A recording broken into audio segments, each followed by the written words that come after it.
know what I'm going to do? I'm very practical. I'm going to take the 2 drumsticks, I'm going to run somewhere and hide.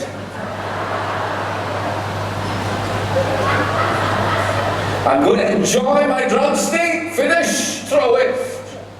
Oh, hallelujah, hallelujah, hallelujah.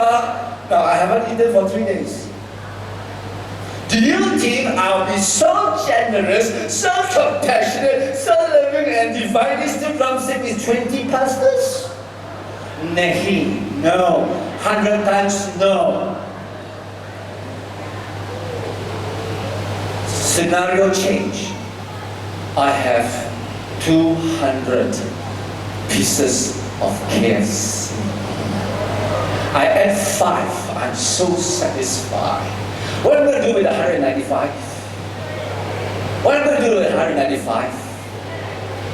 Come, my brother, poor pastor, you start income of yourself.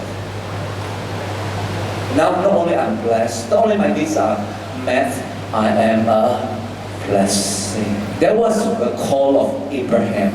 I will bless you and make you a blessing. Are you a blessing? Then why you ask for discount? Why you want a free hotel? You are not a blessing. You are in the wilderness. You are not in the promised land. Truth hurts, but truth sets you free. You should be sponsoring pastors if you are in the promised land. I want to tell you something. I have moved house from Egypt to wilderness to the promised. I know what I'm talking. I came back from Bible school in Australia in the year 1988. In the year 1987, got come to the full-time ministry. I had savings. I was a lecturer. I had savings. I had a car fully paid. I sold off the car with the savings. I studied 1 year of Bible school in Australia from my savings. You see, it's so important to have savings. A lot of churches are not going to support you. You go Bible school, you go out. God bless you, thank you. Have a safe trip. You die, you will survive. You go out. Hallelujah. At least that was the church I came from. So I came back from Australia with 1 bag, 2 Bibles, some clothing. That's all I have. I don't even own a bicycle. I don't know where I'm going to eat, where I'm going to sleep. I slept in a church. I don't have transport. I don't have lodging. It was a blessed time of owning nothing because I could sleep and not afraid the thief would come and steal. Now in Egypt, I'm called to preach to the nations of the world. I don't even have a basic necessity. How many of you know people will not hear the gospel from a poor man or a poor woman? Let's be practical. If your God cannot provide and He sees you in that poverty state, in the poverty mentality, you give people a missed call and then you preach the gospel through the missed call, you expect the person to hear you? Come on, let's be practical. I say, God, there must be something wrong with me or something wrong with your scripture. But as I know, there's nothing wrong with your scripture because your scripture promises abundance. Now let me share with you my breakthrough financially at the Ministry Mentoring School, Part 2. I have to finish my sermon here.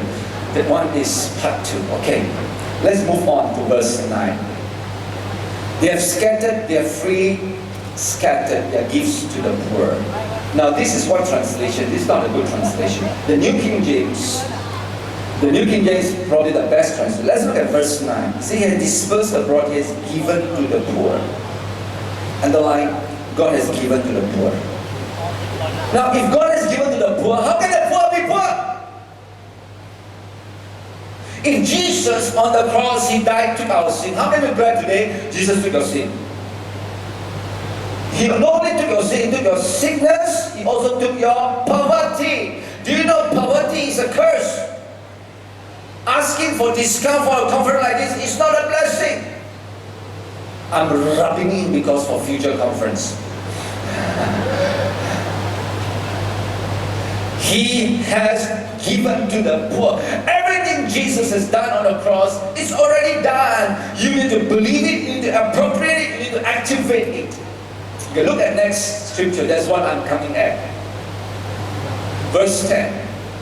Now he who supplies seeds to the sower and bread for food, supply and multiply the seed you have sown and increase the fruit of righteousness. Or underline seed, underline bread.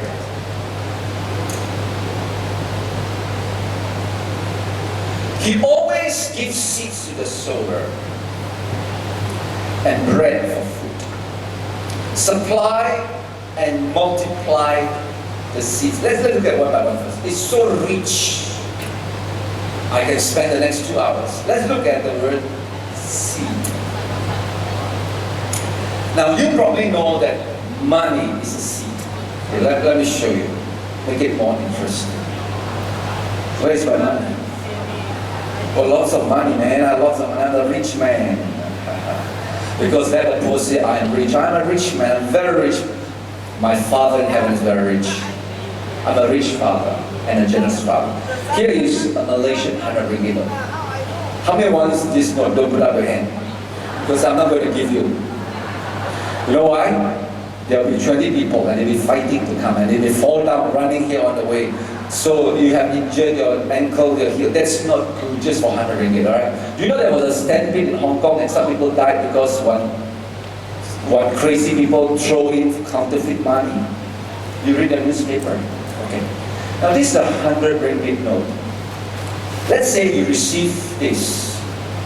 Whatever amount that comes to your hand, every cent, every ringgit, every US dollars, every money that ever comes through your hand, through a gift, through your working, through your business, or everything. Now, you have a choice. Say you have a choice. You have a choice to keep it for seed, or you have a choice to eat it as bread and food. You have a choice. In other words, seeds is meant for sowing. Seed is also can be eaten. Something that you don't reserve for planting for seeds, you spend it. You spend it for food, for lodging, for holiday, for luxury, for whatever things, for bills, for electricity, whatever. How many know what you spend is gone forever? Bye-bye. You add the lunch, bye-bye. You buy the car, bye-bye. You go for holiday, bye-bye. You eat the lobster, bye-bye. Are you there? But if you keep it as a seed, this 100 ringgit, I'm not going to spend it. I'm not going to eat it. I'm not going to have a wonderful lunch. I'm not going to buy lobster with 100 ringgit. I'm not going to go for holiday. You can't go for holiday with 100 ringgit. I'm going to take it as a seed, to sow it. Well, let's be practical.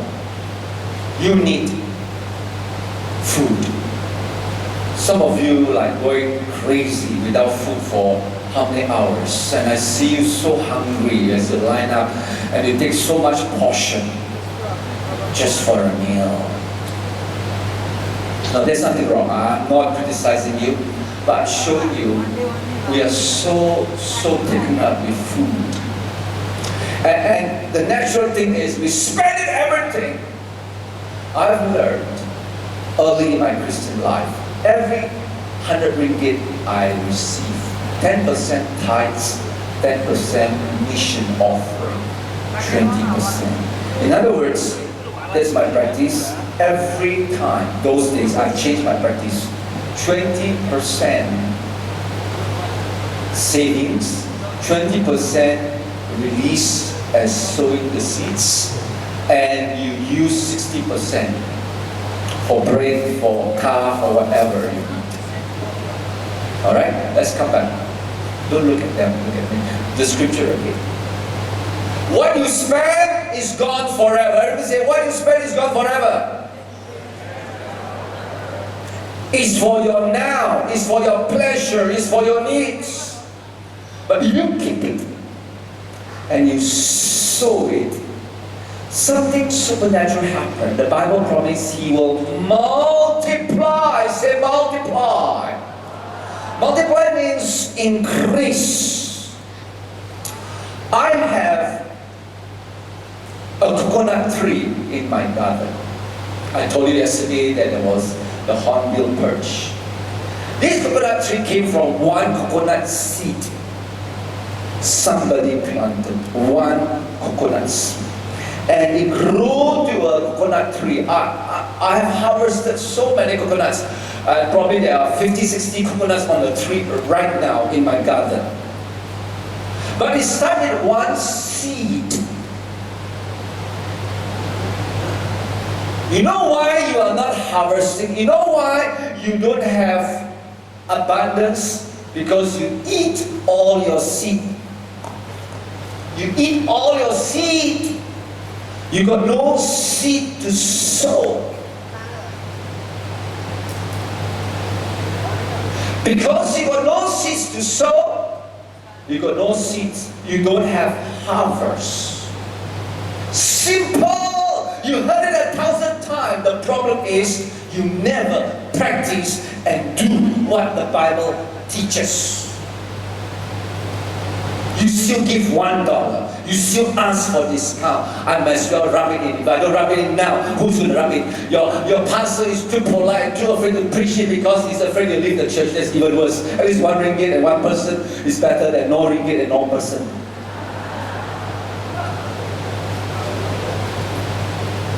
But in the scripture, God also promised something powerful. What is the promise? He always gives seed to the sower.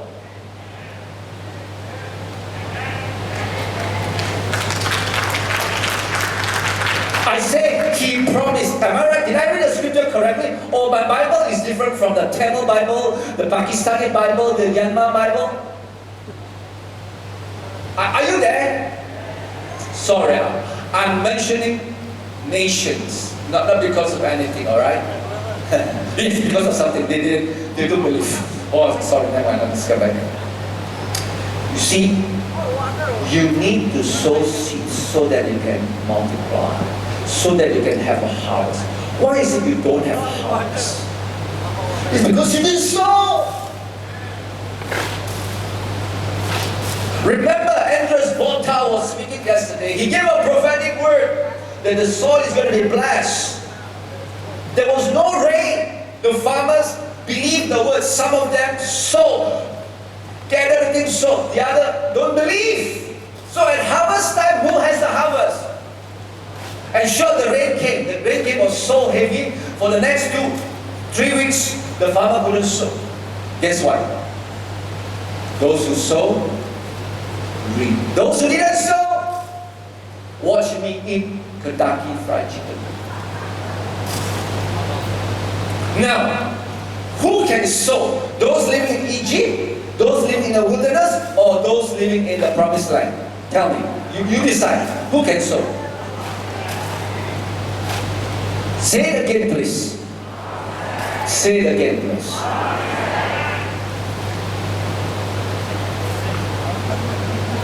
I will share part 2 at the ministry mentoring school, how I received my financial breakthrough.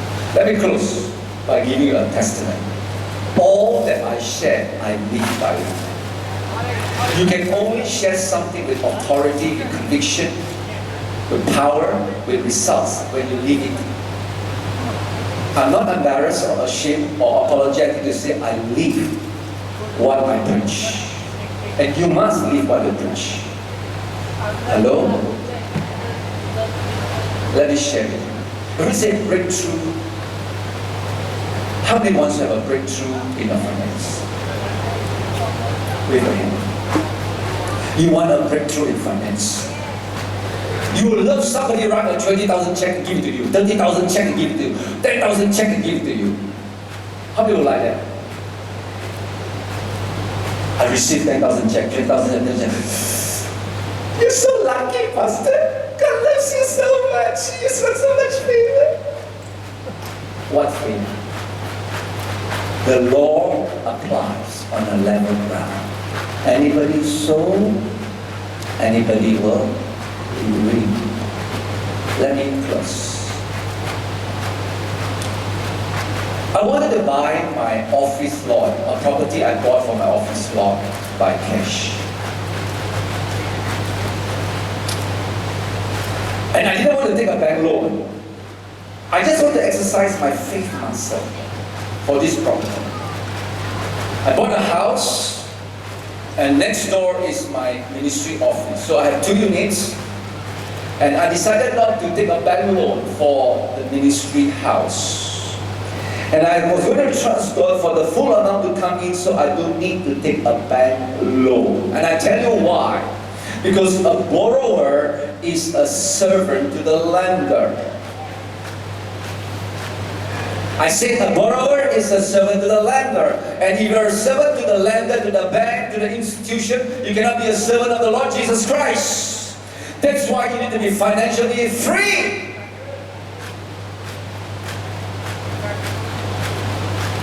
Then you got no problem paying for your hotel, your registration. Okay, come back. So, the developer build 10%, you pay 10%, 20%, you build that. I just wanted to trust God for the finance to come in and believe God for 100% paid. Because I got a breakthrough to be a lender and not a borrower. Do you know Deuteronomy chapter 28 verse 12? He opens the heaven.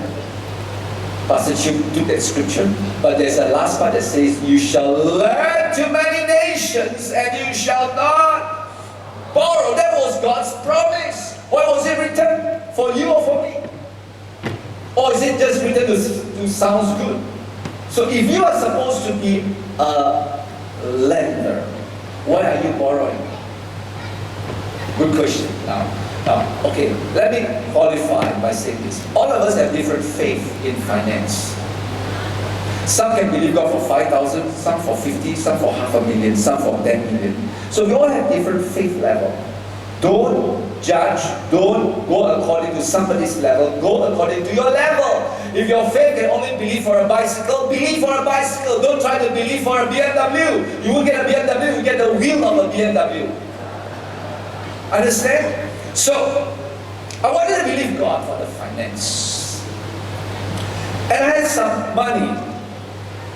Some surplus, not really surplus, some money, okay, some money.